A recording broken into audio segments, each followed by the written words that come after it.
Mula kay Kian Thoughts, mga kapatid, Iran hindi daw umubra sa Israel. No? Amerika nagpadala ng malalakas na mga armas sa Israel, mga tol. Ito ang ating panonoorin ulit ngayon at bibigyan natin ng reaction video and commentary mula to kay Kian Thoughts, mga kapatid.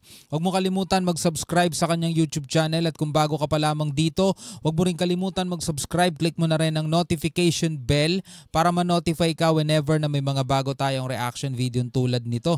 Alright, so wag na natin patagalin pa. Panoorin na natin to, mga tol.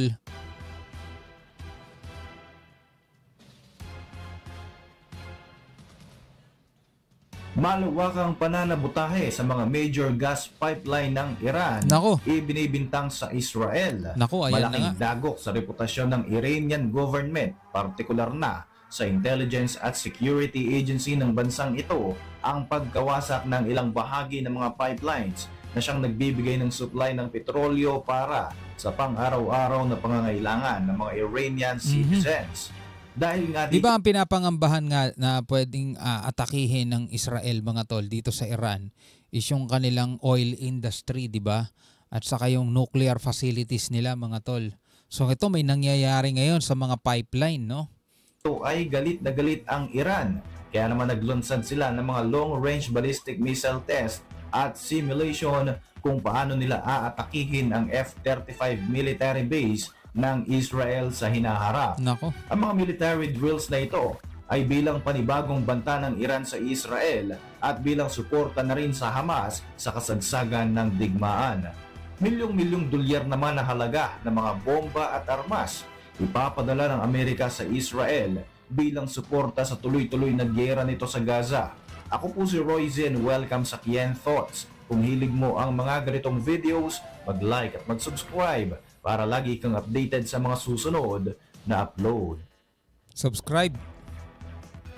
Tila napahiya at nadungisan ang reputasyon ng Iran sa ginawang pagsabotahe ng Israel sa dalawang pangunahing Iranian gas pipeline kamakailan lamang. Ayon nga sa ulat ng New York Times, ang mga main gas pipelines na ito na naging target sa pag-atake sa Iran ay ang mga pangunahing linya na nagsusupply ng gas para sa mga pangunahing pangangailangan ng mga Iranians katulad ng kuryente at gamit sa pagluluto. Ang pagsabotaheng ito na ibinibintang ng Iran sa Israel ay isang indikasyon na mas lalo pang lumalala ang tensyon sa pagitan ng dalawang bansa. Ang mga covert operation na katulad nito ay pinupunduhan di umano ng Israel at naglalayong pabagsakin ang Iran. Pero ito ay bintang pa lang, mga tol, no? Hindi pa napapatunayan at hindi pa yung actual talagang gumagante ang Israel doon nga sa October 1 incident na ginawa ng Iran na pagpapadala ng 200 ballistic missile, no? Sa pagkakataong ito ay nagawa nilang malusutan ang Iranian intelligence at maging ang security agencies nito. Ayon pa nga sa New York Times, napakalaking pinsala ang dulot ng pag-ataking ito sapagkat ang two major pipelines na nabanggit ay nagmumula sa south patungo sa northern part ng bansang Iran. Dahil nga sa pananabutahe sa mga pipelines na ito ay naapektuhan ng maraming residential homes, government buildings at maging mga major factories sa 5 probinsya ng Iran.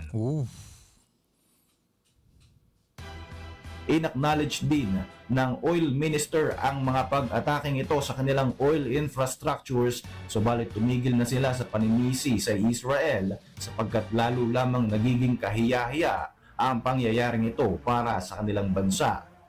Hindi pa nga malinaw kung gumamit ba ng mga attack drones o kung ano ang ginamit ng Israel sa pag-ataking ito.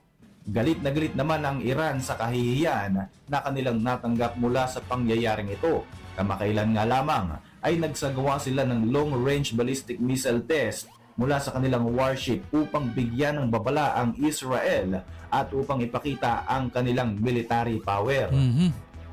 Ang pag-launch ng mga missiles ay naganap sa kasagsagan ng naval exercises ng Iran's Islamic Revolutionary Guard Corps o IRGC. Pinalipad nila ang long-range missiles mula sa Shahid Madavi warship na nasa Gulf of Oman. Sinabi ni IRGC Chief Hossein Salami na ang mga missiles na ito ay may kakayahang tumama sa layo na 1,700 kilometers Dagdag pa nito na kung sakaling magiging target ng kalaban ang kanilang mga barko, ay sisiguruhin nilang makakatikim ng lakas ng kanilang armas ang kanilang kalaban. Bukod nga rito ay inireport din ng Iranian State Television na nagsagawa ang IRGC ng isang simulation ng surface-to-surface ballistic missile strike sa Palmachim Air Base ng Israel mula sa Iran. Ang base militar na ito ay isa sa pinakakritikal na pasilidad at pangunahing base militar ng Israel kung saan nakalagak ang kanilang mga F-35 fighter jets at dito rin ginagamot ang karamihan sa mga sugatan na sundalo ng Israel. Kung inyong matatandaan, noong isang buwan ay nagbanta si Israeli Prime Minister Benjamin Netanyahu na hindi sila magdadalawang isip na magsagawa ng mga pag-atake at airstrike na direktang tatama sa Iran mula sa Palmachim Air Base kung ipagpapatuloy ng Iran ang kanilang mga provocations. Hindi naman nakapagpigil si Israeli Defense Minister Yoav Gallant at muling binigyang diin na sisiguruhin ng Israel na magiging mapanganib at masusurpresa ang bansang Iran sa gagawin nilang retaliation. Naging palpak di umano ang pag-atake ng Iran, gayunpaman lintik lamang ang walang ganti dahil sisiguruhin daw ng Israel ang pagkawasak ng kanilang kalaban. Yung mga nakakalaban ng Israel ngayon, puro ano pa lang yun. Puro mga proxy pa lang ng Iran. Napakalaking bansa pala ng Iran, mga tol, no? Dagdag pa nga ni Gallant, matutulad lamang sa Gaza o sa Lebanon ang pagkawasak ng bansang Iran. Whoever attacks us will be hurt and will pay a price. Our attack will be deadly, precise, and above all, surprising. Kaya parang Judgment Day ang datingan, no? They will not understand what happened and how it happened. They will see the results. Matapos nga ang naging pag-atake ng Iran sa Israel, umugong agad ang usap-usapan na posibleng tatargetin ng Israeli forces ang mga nuclear facilities ng Iran. Ang nuclear program ng bansang ito ay matatagpuan sa iba't ibang mga lokasyon sa kanilang bansa. Ilan sa mga ito ay sinasabing nasa listahan na ng mga posibleng atakihin ng Israel sa pag-retaliate nito sa hinaharap. Isa sa main nuclear site ng Iran ay ang Natanz na matatagpuan sa Qom City sa southern Tehran. Ito nga ay tinuturing na pinakapusod ng Iran's enrichment program. Dito rin matatagpuan ang dalawa sa mga uranium enrichment plant ng kanilang bansa. Ang Fordo nuclear site naman ay matatagpuan sa kabilang bahagi ng Qom City kung saan ang enrichment site ay nakabaon sa kabundukan kaya protektado ang nuclear site na ito sa mga potensyal na pag-atake. Nasa ilalim. Ang pasilidad na ito ay nagtataglay ng advanced IR-6 machine na kayang gumawa ng hanggang 60% enriched uranium. Ang Isfahan nuclear site na Iran, Israel, grabe, laki. naman ay matatagpuan sa Isfahan City, ikalawa sa pinakamalaking syudad sa buong Iran. Taglay ng pasilidad na ito ang largest nuclear technology center ng kanilang bansa. Isa pa nga sa mga posible di umanong targetin ng Israel ay ang Kondab Nuclear Facility na kilala bilang Heavy Water Research Reactor ng Iran. Ang heavy water reactor ay mas madaling gamitin para makapag-produce ng plutonium. Katulad ng uranium, pwedeng gamitin ang plutonium sa paggawa ng atomic bomb.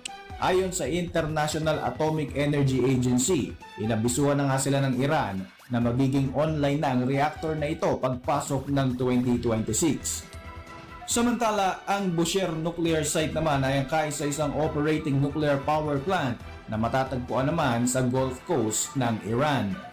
Matagal nang ine-expand ng bansang ito ang kanilang uranium enrichment program kaya naman inaasahang mas mapapabilis nga ang inaambisyon nito na makapag-produce ng weapons-grade nuclear bomb. Ayon sa report ng IAEA, nakagawa na ng 60% fissile purity ng enriched uranium ang bansang Iran. Malapit na ito sa 90% na itinuturing na weapons grade. Delikado rin ang Israel pagka nagkaroon na talaga ng ganong klaseng sandata ang Iran, no? Tapos yun ang ibinagsak sa kanila, naku po. Samantala, sa ulat naman ng Al Jazeera naghahanda na ang United States of America na magpadala ng karagdagang mga bomba at iba pang mga armas sa Israel sa kabila ng panawagan ng Estados Unidos na magkaroon ng pansamantalang tigil putukan sa nagaganap na Israel-Hamas war. Ayon nga sa isang US official na source ng Wall Street Journal, kabilang nga sa proposed delivery ng armas sa Israel ay ang libo-libong MK-82 na 227 kilos na mga bomba, KMU 572 Joint Direct Attack Munitions na pwede ring i-convert sa precision-guided bombs at iba pang mga armas. Kaya mas lalong lumalakas dahil din sa suporta na tulong ng Estados Unidos Ikinukonsidera rin ng Amerika na idagdag pa ang 1,000 FMU-139 bomb, kaya naman ang kabuuang halaga ng arms shipment na ito ay aabot sa higit $10 million. Ayon pa sa report, ang assessment sa proposal na ito ay mula sa US Embassy sa Jerusalem at sinabi rin ng embahada na in-request ng Israel na madaliin na ng Amerika ang pagpapadala ng mga armas na ito dahil na rin sa mas lumalala pa nga na kaguluhan sa gitnang silangan.